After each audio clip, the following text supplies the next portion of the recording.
आप सबका हार्दिक हार्दिक अभिनंदन है। तो आज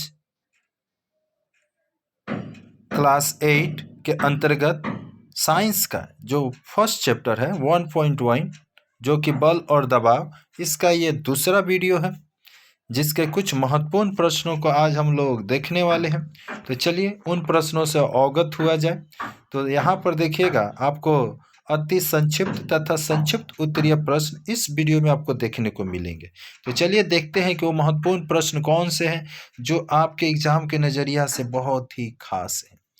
तो सबसे पहला क्वेश्चन, न्यूटन इकाई है। आखिर न्यूटन किसकी इकाई है?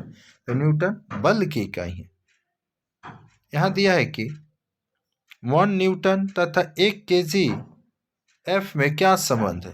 तो 1 केजी एफ का मतलब 9.8 न्यूटन।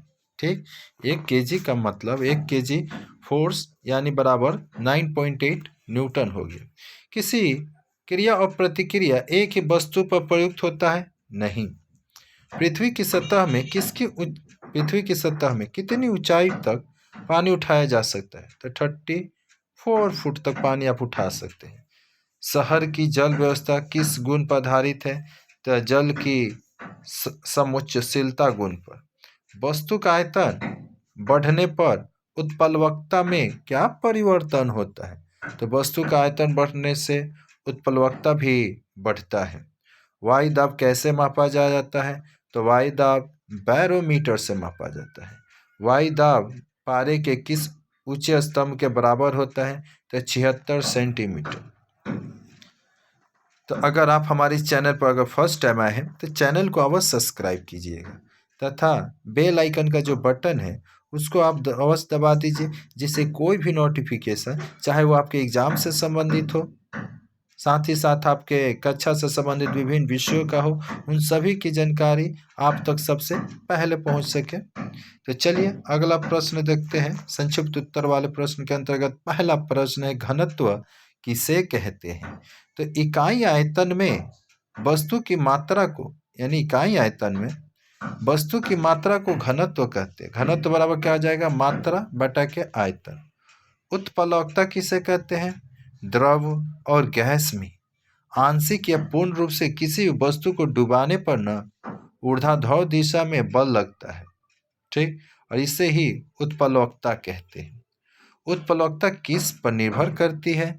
तो तरल के घनत्व पर, दूसरा तरल के आयतन पर, तीसरा ठोस के भार पर भी।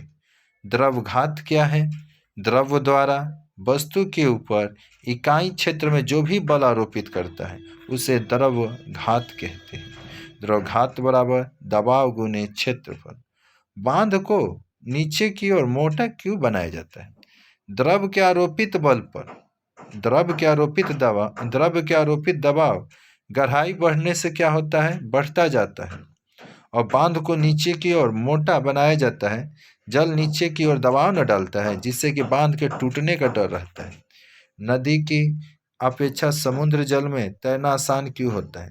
तो समुद्री जल का जो घनत्व होता है नदी के जल के घनत्व से ज़्यादा होता है, क्योंकि समुद्र में नमक पाए जाएंगे और घनत्व बढ़ने से उत्प्लवकता बढ़ती है, जिससे तैरना क्या कहे जी, आसान हो जाता है। जल का समुच्चयशीलता गुण क्या है?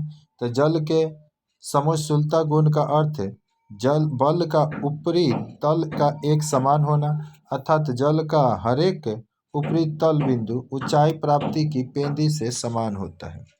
बैलून के ऊपर उठने का क्या कारण है? तो आर्किमिडीज ने बताया है कि किसी भी वस्तु पर भार उसके द्वारा लगाए गए वायु के भार से कम होता है। यानी आर्किमिडीज महाशय ने बताया है कि किसी भी वस्तु पर जब हम लोग भार लगाते हैं ना, तो उसके द्वारा हटाए गए वायु के भार से कम होता है।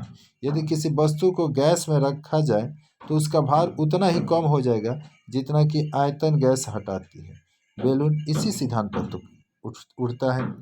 आर्किमिडीज का सिद्धांत, तो किसी वस्तु को द्रव या गैस में आंशिक रूप से डुबाने पर उसका भार कम प्रतीत होता है, और इसी कारण यही कमी उसके द्वारा हटाए गए द्रव या गैस के भार के बराबर होता है।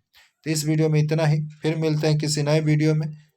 तब तक के लिए जय हिंद, जय भारत, वंदे मातरम। जाते जाते आप सभी से एक छोटा सा रिक्वेस्ट, अगर चैनल पर फर्स्ट टाइम आए तो चैनल को अवश्य सब्सक्राइब कर लीजिएगा और साथ ही साथ बेल आइकन के बटन को प्रेस कर दीजिएगा, जिससे कोई भी नोटिफिकेशन आपसे वंचित ना रह सके। जय हिंद, जय भारत।